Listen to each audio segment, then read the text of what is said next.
Às vezes estamos tão próximos de alguma realidade, tão próximos que não enxergamos. A proximidade faz não enxergar em todos os detalhes da situação. Alguém está muito próximo de um muro, não consegue ver talvez o tamanho daquele muro, e se vai um pouquinho para trás, consegue ver talvez que aquele muro tem o mesmo tamanho da sua estatura, que é fácil então pular aquele muro, mas enquanto está colado, não consegue ver. A proximidade às vezes gera a dificuldade de ter essa perspectiva tão importante. Pois bem, conto isso porque a proximidade naquele momento aqui, quando Jesus estava aqui na terra, levou que as pessoas não percebessem que estava diante do próprio Deus. As pessoas, inclusive na própria ressurreição, às vezes duvidavam, os apóstolos duvidavam, será que ele ressuscitou mesmo? Né?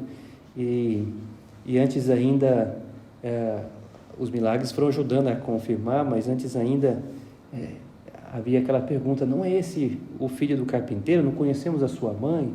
Duvidavam, será que é o Messias? E claro, com a ressurreição de Cristo, aquilo ficou mais patente, os milagres antes que Cristo fez, ajudou a reforçar a fé e sobretudo o exemplo dos cristãos.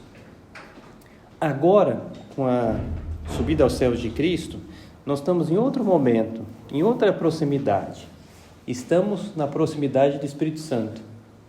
E nessa proximidade do Espírito Santo, a gente corre o risco de acontecer a mesma coisa que aconteceu com Cristo. Ou seja, as pessoas não perceberem que estamos nessa época do Espírito Santo e que está disposto a me ajudar, dar algumas luzes, uma ajuda. Como naquele momento em que estava Cristo e as pessoas não percebiam. Eu posso estar igual aquelas pessoas naquele momento que não perceberam que estava Cristo. Gosto de imagina uma vizinha de Jesus que pensou, nossa, morou Jesus aqui do meu lado, eu conheci Maria, se eu soubesse eu teria visitado mais vezes, eu teria ido lá, mas eu não percebi. Pois bem, agora a gente está na época do Espírito Santo e é um momento muito bom então para não cairmos nesse mesmo erro que caíram muitos na época de Cristo, que eu tenha amizade com o Espírito Santo. Mas é difícil, quando se fala em ter amizade com o Espírito Santo é difícil, porque quando se fala de Pai, Deus que é Pai, Filho e Espírito Santo, quando se fala que Deus que é Pai, a gente tem facilidade, basta imaginar a paternidade que representa o nosso Pai, lembrar de um Pai aqui na Terra, e aí então me ajuda a entender o que é ser Pai. Deus Filho também a gente entende, nós somos filhos, lembramos nosso Pai, a gente olha para um crucifixo e a gente lembra de Jesus que morreu na cruz, que é Deus Filho. E Deus Espírito Santo, às vezes a gente tem dificuldade, porque quando fala Espírito Santo, Espírito não é palpável, Santo, o que é esse Espírito Santo? Né? E aí sentimos dificuldade, de fato, a ter essa amizade com Deus Espírito Santo, mas ele é uma pessoa, do mesmo modo que é a pessoa de Deus Pai, a de Deus Filho, Deus Espírito Santo é uma pessoa. Então eu teria que conversar com o Espírito Santo também. Eu teria que ter uma amizade com ele, como eu tenho com Jesus, que eu olho para o sacrário, aqui estamos com Jesus e conversamos com ele. Também eu teria que ter uma amizade com o Espírito Santo. Mas há essa dificuldade, né? E eu me proponho, então, agora nessa meditação, a dar algumas dicas para superar essa dificuldade, esse obstáculo que nos coloca, às vezes, para poder ter essa amizade com o Espírito Santo. Recente houve Pentecostes, se foi muito falado, mas não quer dizer, então, que eu lembro do Espírito Santo naquele domingo e acabou, né? Só o ano que vem agora de novo, né? A tentação é grande, porque, de fato, há dificuldade. Como ter essa amizade? Como superar esse obstáculo? Vamos, então, dar algumas ideias para que isso nos ajude. A primeira delas, que o Espírito Santo nos transforma completamente. É necessário ter essa amizade com ele, porque ele me transforma completamente mesmo. Repare, naquele momento em que Jesus ressuscita e começa a aparecer para os apóstolos, eles estão com medo, um medo grande, tem medo de serem presos e acontecer a mesma coisa que aconteceu com Jesus, que foi morto na cruz. E eles ficam fechados, confinados no cenáculo, estão com medo. É onde teve a última ceia, onde eles ficam lá receiosos, né? E aí acontece Pentecostes, que vem o Espírito Santo quando eles estão lá, e eles mudam imediatamente. Pedro tem coragem e sai e começa a falar para as pessoas que estão na rua de Jesus, e fala então com coragem, dizendo: venho aqui anunciar Jesus, aquele que vocês crucificaram, né? Não tem medo. E o que aconteceu? Foi de um dia para o outro, né? Aliás, de uma hora para outra, na verdade, foi quando veio o Pentecostes. Mudou completamente aquele comportamento de Pedro temeroso, o Pedro que tinha negado Cristo 3 vezes. Houve uma mudança completa na vida dele. O Espírito Santo, se eu tenho amizade com ele me ajuda a ter uma mudança forte na minha vida. Às vezes tem coisa que eu estou tentando mudar, estou batendo cabeça aqui, não consigo. Eu queria dar um passo mais para vencer a minha sensualidade, eu queria dar um passo mais para vencer essa mentira que às vezes tem na minha vida. Eu queria largar de ser preguiçoso, que às vezes eu tento, parece que a preguiça me derruba, né? Estou lutando jiu-jitsu, você está sempre me dando chave de braço, aí a preguiça, e eu estou sempre batendo lá, levando uma surra, né? Eu quero dar a surra na preguiça na minha vida, né? E aí o Espírito Santo está para me ajudar, né? E foi o que aconteceu, foi um milagre. Repare, estavam os apóstolos todos com medo, e de repente, de um dia para o outro, de uma hora para outra, para ser mais exato, mudaram completamente, né? E falam com aquela multidão, não tem medo, e aí são entrevistados lá pelas autoridades judaicas, e eles têm coragem de falar abertamente: olha, preferimos obedecer a Deus do que aos homens, e vamos continuar falando de Jesus Cristo, mesmo que vocês nos proíbam. E aí mandam eles para a prisão, e depois mandam que sejam açoitados, e depois soltam porque tem medo da população que pode se revoltar.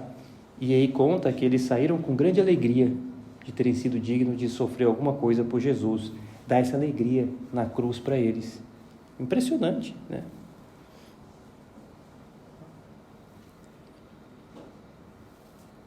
Matastes o príncipe da vida, mas Deus o ressuscitou dentre os mortos. Disso nós somos testemunhas. Parte do discurso de São Pedro, falando para aquela multidão.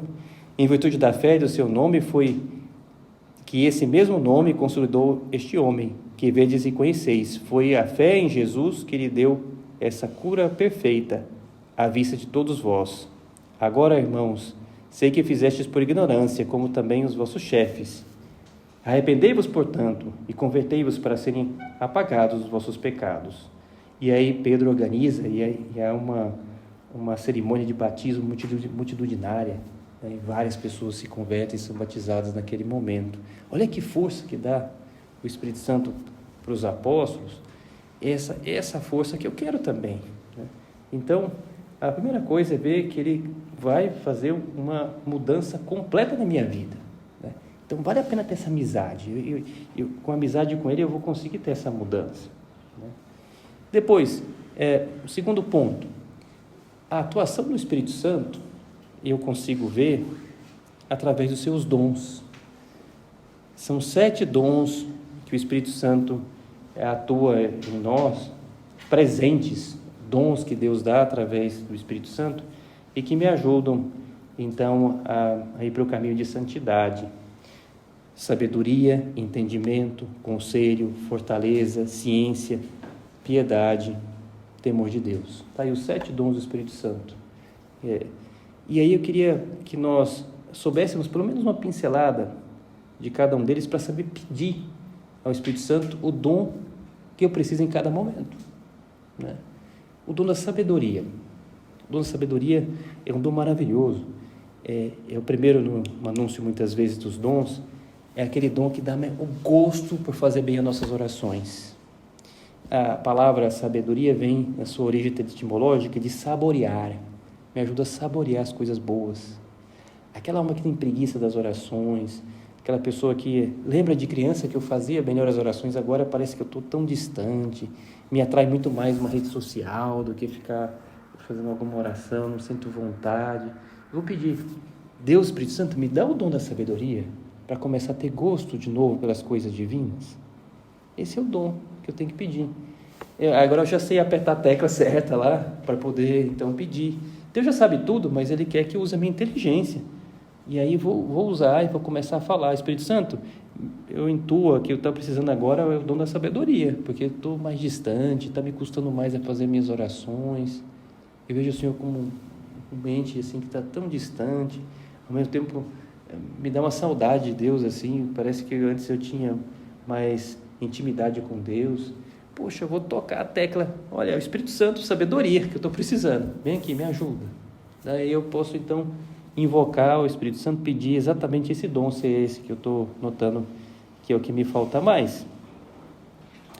Depois tem um dom do entendimento, que às vezes a gente olha, parece que é semelhante a palavra, sabedoria, entendimento, ciência, parece tudo parecido, mas tem uma nuance. Vamos lá, o do entendimento, né?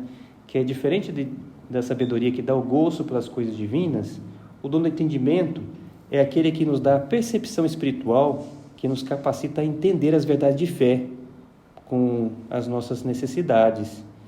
É aquela pessoa que entende um pouco mais aquilo que está no catecismo. Em igualdade de condições, idade, formação intelectual, é preferível 1000 vezes dar uma aula de catecismo para uma pessoa que está em estado de graça e, portanto, tem o Espírito Santo e o dom do entendimento, do que uma pessoa que está em estado de pecado. Porque a estado de graça que dá essa amizade com o Espírito Santo me dá o dom do entendimento, eu consigo entender melhor. Eu entendo melhor o Evangelho quando eu vou à missa, eu entendo melhor uma meditação, eu entendo melhor a explicação que dá no catecismo, eu consigo entender melhor. E não é questão que eu estou tapado, que eu não consigo entender, é que Deus me permite abrir uma dimensão nova, eu consigo entender um pouco melhor aquela verdade de fé. Então, era apoiado nisso que na antiguidade, olha só um dado histórico para vocês, na antiguidade cristã, sabe o que acontecia? As pessoas recebiam uma aula de catecismo muito breve, brevíssima, às vezes um dia de aula, e já batizava a pessoa. E já crismava às vezes também, né? Falou, nossa, olha, eu até gostaria, né? Uma aula de crisma, não precisa ficar fazendo tempão de crisma, né?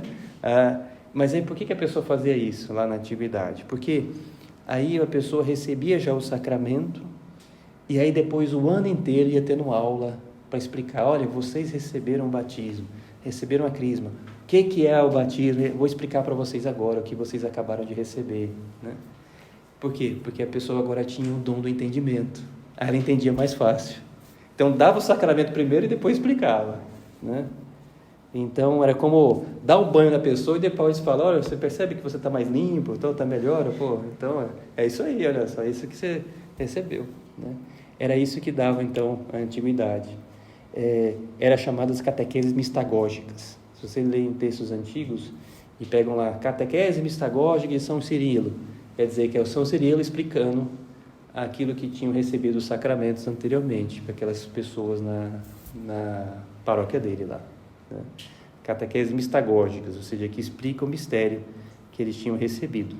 Então, o dom do entendimento é um dom maravilhoso e ajuda muito. Para isso, como é importante ter o Espírito Santo, a amizade com Ele. Depois do entendimento, o dom do conselho. Esse dom é fácil de entender. Nos ajuda a receber um bom conselho e saber filtrar aquilo que é o bom conselho e que é o mau conselho. A idade de muitos de vocês, às vezes a gente tem a galera lá que a gente sai, os amigos, e às vezes a gente pode se deixar influenciar por aquele que parece que está dando um bom conselho. É melhor fazer isso, olha, não precisa contar para os seus pais tal coisa, e a gente vai se envolvendo, e pode chegar um momento que o cara, isso aqui está errado. Depois que eu percebo que eu fiz tudo aquilo que o amigo começou a falar, me influenciou, me fez mal, né? Eu não vou seguir esse conselho. Ou às vezes uma rede social, que às vezes a gente segue alguém, começa a nos falar, às vezes tem coisa besteira que está saindo lá, não vou seguir essa pessoa também, até deixar de seguir mesmo, está me influenciando mal. O dom do conselho é aquela pessoa que, com a ajuda do Espírito Santo, sabe filtrar para, de fato, receber só o bom conselho e fechar isso aqui eu não quero para mim, isso aqui eu não querer receber o mau conselho. E ajuda também, claro, para que eu possa dar bom conselho para as pessoas. Então é uma ida e a volta. Eu consigo receber bom conselho e saber filtrar aquele que é mau conselho, e eu consigo também dar bom conselho e ajudar as pessoas. Esse é o dom do conselho. E como que hoje em dia precisamos disso, né? Para não sermos mal influenciados, para a gente tomar boas decisões. Às vezes, uma mal decisão que eu tomo pode repercutir por vários anos na minha vida, né? Ou, sei lá, sempre acontece, né? No final do ano vai acontecer, eu tenho certeza que aparece nas redes sociais, na mídia, alguém que chega atrasado para a prova do Enem, né? Sempre, né? Parece que o cara só chorando lá assim na entrada lá e vem lá entrevistar. Olha, o que aconteceu com você? Eu cheguei atrasado. Tá. Agora, um ano agora para fazer a prova de novo. Se chegou atrasado a prova do Enem, já era, né? Então o cara perdeu um ano inteiro, né? E aí, se a pessoa percebesse, poxa, eu tenho que sair mais cedo, que a prova é à tarde até. A prova é à tarde, cara. O cara ainda chegou tarde na prova. Pois é, sempre. Então, o dom do conselho me ajuda a dar esse conselho bom para mim mesmo e a poder dar para as outras pessoas. Sabedoria, entendimento, conselho. Próximo dom, fortaleza. Esse é o que a gente mais entende, né? Que é a força para perseguir uma coisa que é um bem para mim, mas que custa, né? Putz, tem que fazer essa prova do Enem no final do ano que eu falava e, putz, a matéria é tão grande, né? Então me dá preguiça, né? Abandona a fortaleza para eu encarar esse estudo agora, eu tenho que fazer essa prova, né? Força para afastar um pecado também.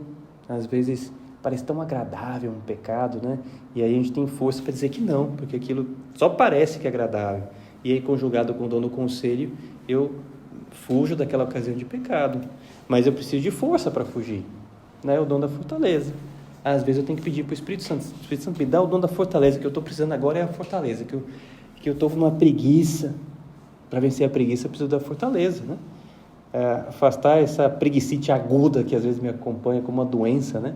E aí eu fico me arrastando, fazendo as coisas devagar, quase parando, né? Poxa vida, então eu invoco o dom da fortaleza. O dom da fortaleza foi esse dom que deu força para os primeiros cristãos para darem a vida por Cristo, os mártires. Hoje é um dia de um mártir mexicano. A gente está aqui com a cor vermelha do sacrário, lembrando desses mártires do México, que deram a vida, né? Às vezes, né, naquela época da perseguição no México, no começo do século XX, as pessoas eram mortas porque estavam numa missa. Tem uma história que contam, nessa época, que entrou lá um desses revolucionários, todo armado, no meio de uma missa, e falou, gritando assim, interrompendo a missa: Padre, eu vim aqui para ver quem é que é católico mesmo. Quem for católico mesmo, que fique aqui na missa. E aí o pessoal com medo, vendo o cara mal encarado, interrompeu a missa. Alguns foram embora, né? Foram saindo assim com medo e tal. E o padre ficou no altar, tinha começado a missa, ficou corajoso, ficou no altar. Algumas poucas pessoas ficaram lá. E aí esse cara sentou no banco e falou: Padre, pode continuar a missa. Os que são católicos mesmo estão aqui, ó, ficaram. Pode ficar que eu vou assistir a missa, né? Então, às vezes, né, eu preciso dessa fortaleza que teve aqueles primeiros lá, né, primeiros cristãos, esses na época da perseguição religiosa que houve no México. E essa fortaleza para vencer a preguiça, que às vezes pode ser tão nocivo quanto aquela perseguição que enfrentaram os primeiros cristãos, porque a preguiça destrói a vida de uma pessoa. Fortaleza. Bom, continuando ainda dos dons, ao dom da ciência, né? O dom da ciência é o que nos dá a destreza espiritual, o saber fazer aquilo que é mais útil para a minha santidade. Nos expõe a reconhecer o que é útil espiritualmente e o que é daninho. Ele conjuga com o dom do conselho, porque o dom do conselho me aconselha: olha, larga esse namoro que você está te fazendo mal. Já o dom da ciência me dá força para eu largar mesmo o namoro, né? Então os dons estão muito interligados. O dom do conselho eu percebo com a inteligência. A fortaleza é ter essa força para colocar em ação, mas a da ciência é como eu vou fazer isso, né? Não, eu vou marcar esse encontro e lá nesse encontro eu vou dizer, olha, pessoalmente, eu quero terminar esse namoro pessoalmente. Se eu terminar à distância, depois eu ficar arrependido e eu vou querer voltar, não vou terminar pessoalmente. Então, essa destreza de saber fazer o que é melhor para poder ajudar no caminho da santidade, de maneira mais rápida, é o dom da ciência. Essa destreza espiritual, assim chamada pelos muitos autores. Essa ciência que vai fazer, por exemplo, que eu afaste uma rede social. Eu vou cancelar essa rede social que está me fazendo muito mal, né? E então eu excluo, vou excluir, não está me ajudando nada e tal, está só me ajudando para perder tempo. É a ciência que eu vou vendo que é esse o problema. Então, aí, com a fortaleza, eu decido então fazer, né? Então, é o dom da ciência. Veja que tem um matiz diferente em cada um dos dons, e posso pedir, às vezes, se eu vejo que eu tenho que terminar um negócio, eu tenho que ter força para fazer, mas eu não sei como, então eu tenho que pedir o dom da ciência. Está me faltando como. Eu sei que eu preciso de força, eu sei o que eu devo fazer, mas falta o como. O como é o dom da ciência, né? Então agora a gente entende um pouco mais. E por fim, vem os últimos dons, que são conjugados entre si, e sempre quando se fala um, se fala do outro, porque a explicação de um depende do outro, que é o dom da piedade e do temor de Deus. O dom da piedade é esse dom que nos faz cada vez mais perceber que Deus é Pai. Piedade, né? E nos ajuda a, então, ter essa relação amorosa com Deus que é Pai, paizão mesmo. Os pais na terra podem falhar, mas Deus que é Pai nunca falha. Então, me dá esse sentido de filiação grande, né? E perceber como que Deus me quer o meu bem. E então, o dom da piedade tem essa relação direta com a filiação divina.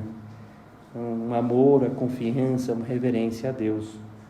Ao mesmo tempo, ele é conjugado com o temor de Deus, que me dá esse santo temor de ofender a Deus que é meu Pai. Mas não é um temor de pavor, não é isso. É um temor de uma pessoa que eu amo muito e eu não quero ver ela sofrendo, né? Às vezes a gente consegue entender isso pensando numa pessoa que a gente quer muito e não quer que ela sofra. Então, eu não quero ver meu Pai e Deus sofrendo. Por isso eu procuro fazer bem as coisas. Eu tenho temor de Deus, afasto o pecado, porque eu sei que o pecado vai ofender a Deus. Então, a conjugação da piedade com o temor de Deus vai por aí. O dom do temor de Deus equilibra o dom da piedade, então. Ele nos ajuda, né? Então, aqui olhemos a Deus, que nos ama com loucura, uma eterna reverência, mas ao mesmo tempo é justo juiz, e então eu não quero ofendê-lo e também não quero comprometer a minha própria salvação.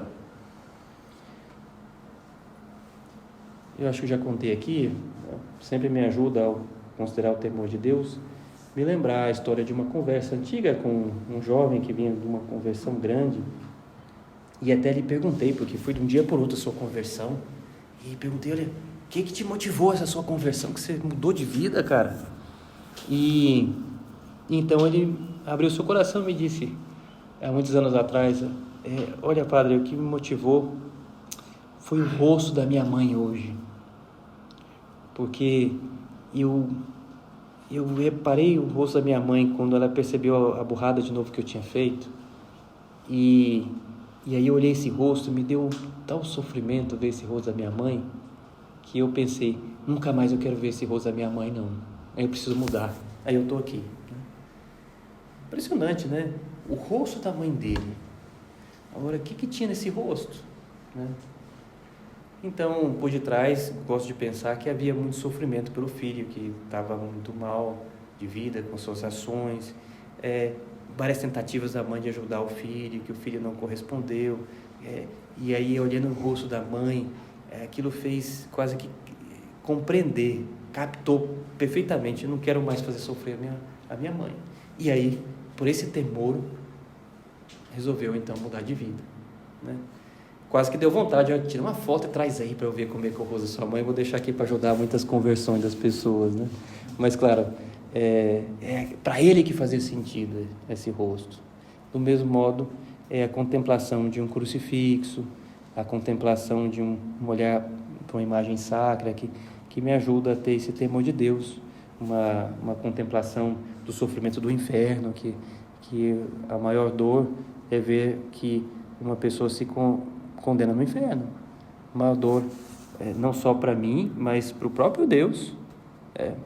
Uma última ideia para a gente entender o temor de Deus é o que testemunha Santa Teresinha. É impressionante, não sei se leram nos seus escritos, a Santa Teresinha conta que uma vez estive a considerar o sofrimento do inferno e ver que as pessoas sofrem muitíssimo lá e não há nenhuma alma que ame a Deus. E fiquei então impressionada, um lugar onde não tem ninguém que ame a Deus.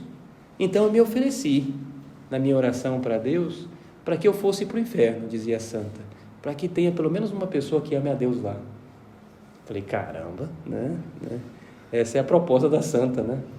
Claro, mas ela termina, né? Mas eu sei que Deus não lhe agrada isso. É isso mesmo, Deus não agrada isso. Mas é impressionante a da Santa Teresinha, que se enchia de tal piedade, conjugada com o temor de Deus, que estava disposta até a ser condenada no inferno, para ter alguém que amasse a Deus no inferno. Claro, é incompatível, porque é um contrassenso, porque no inferno ninguém ama a Deus, mas ela até gostaria, se fosse possível. Essa é uma pessoa que tem uma grande piedade e tem esse temor de Deus, que não quer desagradar a Deus. Pois bem, uma pessoa que cultiva esses dons, agora que a gente explicou um pouquinho cada um deles, pode, então, agora na sua oração, pedir exatamente aquele dom que julga que está precisando mais. Será que é a sabedoria? Será que é o entendimento? É o conselho? É a fortaleza? É a ciência? É a piedade? O temor de Deus? Eu quero tudo, pedir tudo, né? Claro, a gente gostaria de tudo, mas é bom que na nossa vida espiritual a gente saiba aquele que eu acho que eu estou precisando mais. E eu invoco, peço ajuda mais naquilo que eu estou vendo que eu estou precisando. Como numa vitamina que alguém precisa repor a vitamina D, é a vitamina B, é a B2, eu não sei o que. Os médicos vão lá no exame de sangue e detectam e nos pedem uma complementação alimentar.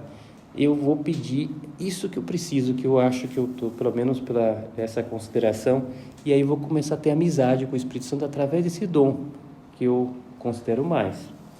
Uma alma que se deixa levar pelo Espírito Santo começa a ter como fruto dessa amizade com o Espírito Santo uma maior caridade, uma alegria, uma paz, uma paciência, uma bondade, uma mansidão. São os chamados frutos do Espírito Santo. E é maravilhoso, né? São todas coisas que gostaríamos para nós mesmos, né? A caridade, a alegria, a paz, a bondade, a mansidão, a fé, a castidade. Enfim, gostaríamos. E podemos dizer agora, Deus, eu quero, né? E vou começar a ter, então, essa amizade maior com o Espírito Santo, invocá-lo no dom que eu vejo que eu preciso mais, para poder crescer nessa amizade com o Espírito Santo, crescer nesses frutos de uma alma que tem amizade com Ele. Posso conversar com Ele como eu converso com uma pessoa. O Espírito Santo, eu vejo que eu preciso disso, desse, aquilo. Eu gostaria de mergulhar nas profundezas de como é o Senhor, que eu converse mesmo com Ele, que Ele vai me escutar.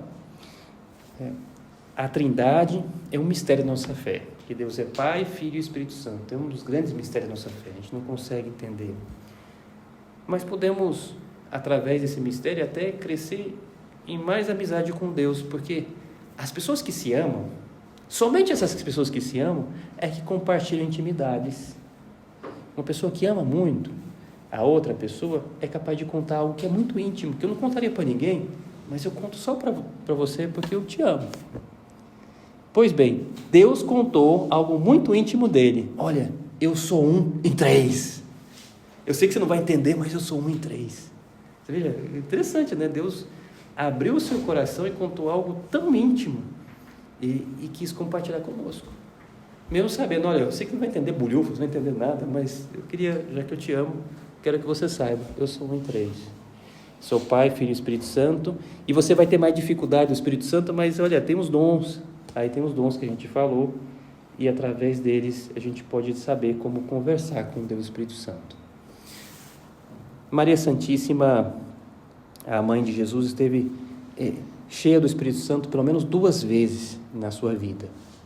Então podemos pedir ajuda para ela para ter essa amizade com o Espírito Santo, porque ela teve 2 momentos grandes em que ela ficou cheia do Espírito Santo.